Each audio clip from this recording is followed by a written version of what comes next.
प्यारे विद्यार्थियों, आज हम 11वीं कक्षा की हिंदी पुस्तक से वितान पुस्तक से पाठ 2 जिसका नाम है राजस्थान की रजत बूंदें का भाग नंबर 4 पढ़ेंगे।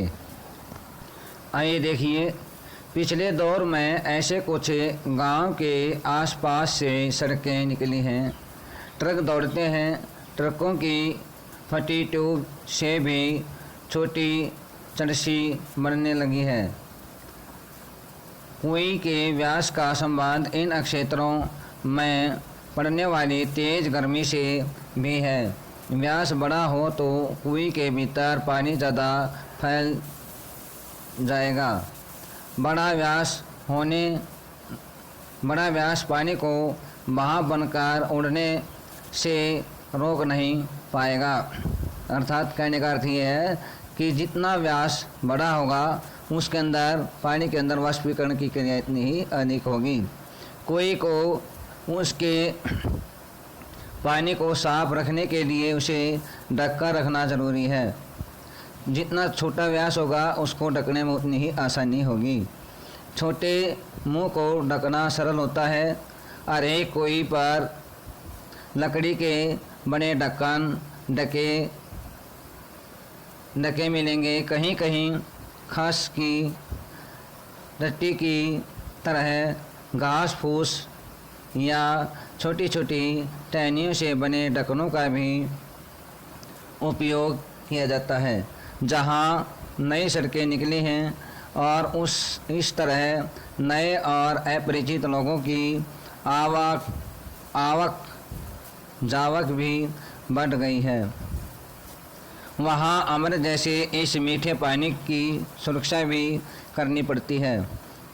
इन इलाकों में कई कुइयों के ढक्कनों पर छोटे छोटे ताले भी लगने लगे हैं। ऊपर पानी खींचने के लिए लगी गिरनी चक्री पर भी लगाए जाते हैं।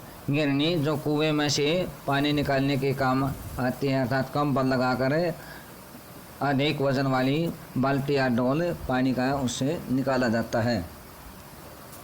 कुएं गहरी बने तो पानी खींचने की सुविधा के लिए उसके ऊपर गिरनी या चक्री भी लगाई जाती है। यह गरेड़ी, चरखी या फरेड़ी भी कहलाती है। फरेड़ी लोहे की 2 भुजाओं पर भी लगती है, लेकिन प्राय यह गुलेल के आकार के एक मजबूत तने को काटकर उसमें आर पार छेद बनाकर लगाई जाती है।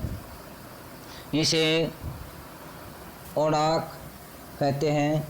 ओड़ाक और चरखी के बिना इतनी गहरी और संकरी जो बीड़ी होती है, कुएं से पानी निकालना बहुत कठिन काम बन सकता है। ओड़ाक और चरखी को यहाँ वहाँ बिना टकराए सीधे ऊपर तक लाती है। पानी बीच में छलक कर गिरता नहीं। वजन खींचने में तो इसी सुविधा रहती ही है। खड़िया पत्थर की पट्टी एक बड़े भाग से गुजरती है, इसलिए उसे पूरे हिस्से में एक के बाद एक कुएं बनती जाती है। ऐसे क्षेत्र में एक बड़े साफ सुथरे मैदान में 30-40 कुइयाँ भी मिल जाती हैं।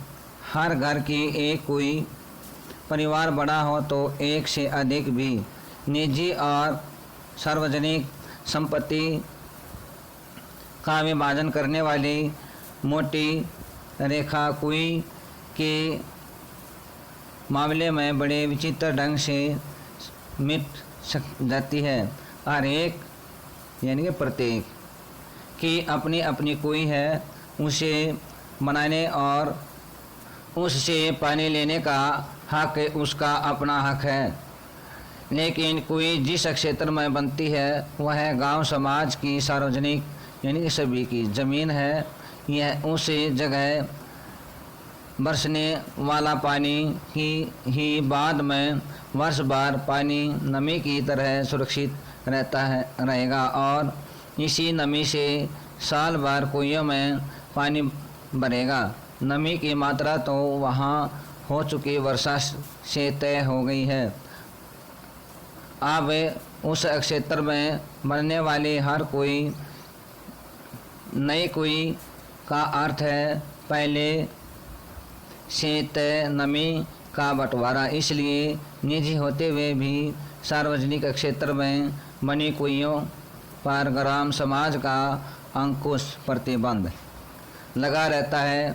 बहुत ज़रूरत पड़ने पर ही समाज नई कुई के लिए अपनी स्वीकृति देता है। हर दिन सोने का एक अंडा देने वाली मुर्गी की चिरपरिचित कहानी को ज़मीन पर उतारती है कुई। इससे दिन भर में बस 2-3 घड़ा मीठा पानी निकाला जा सकता है। इसलिए प्राय पूरा गांव गोधूली मेला, गोधूली जब शाम के समय गायें चर के यानी कि खेतों से गांव की तरफ आती हैं तो उनके पैरों से उठने वाली धूली गोधूली मेला कहलाता है।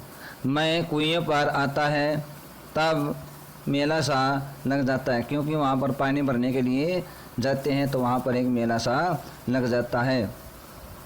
गांव से सटे मैदान में 30-40 कुइयों पर एक साथ घूमती गिरनियों का सवार गोचर से लौट रहे पशुओं की घंटियों और रबाने की आवाज़ में समा जाता है। 2-3 घड़े भर जाने पर डोल और रस्सियाँ समेट ली जाती हैं। कुइयों के ढक्कन वापस बंद हो जाते हैं। रात भर और अगले दिन भर कुइयाँ आराम करेंगी। रेत के नीचे सब जगह खनिया की पट्टी नहीं है, इसलिए कोई भी पूरे राजस्थान में नहीं मिलेगी। चूरू, बीकानेर, जैसलमेर और बाड़मेर के कई क्षेत्रों में यह पट्टी चलती है और इसी कारण वहाँ गांव-गांव में कुइयाँ ही कुइयाँ हैं। जैसलमेर ज़िले में एक गांव खड़ेरों की ढाणी में तो 120 कुई थी। लोग इस क्षेत्र को 6 बीसी यानी कि 20 गुणा में 6 के नाम से जानते थे। कहीं कहीं इन्हें पार भी कहते हैं। जैसलमेर तथा बाड़मेर के कई गांव पार के कारण ही आबाद हैं और इसी लिए उन गांव के नाम भी पार पर ही हैं, जैसे जानेर, आलो पार और सिरगू आलो पार। अलग अलग जगहों पर खड़िया पट्टी के भी अलग अलग नाम हैं। कहीं यह चारोली है तो कहीं धांधड़ो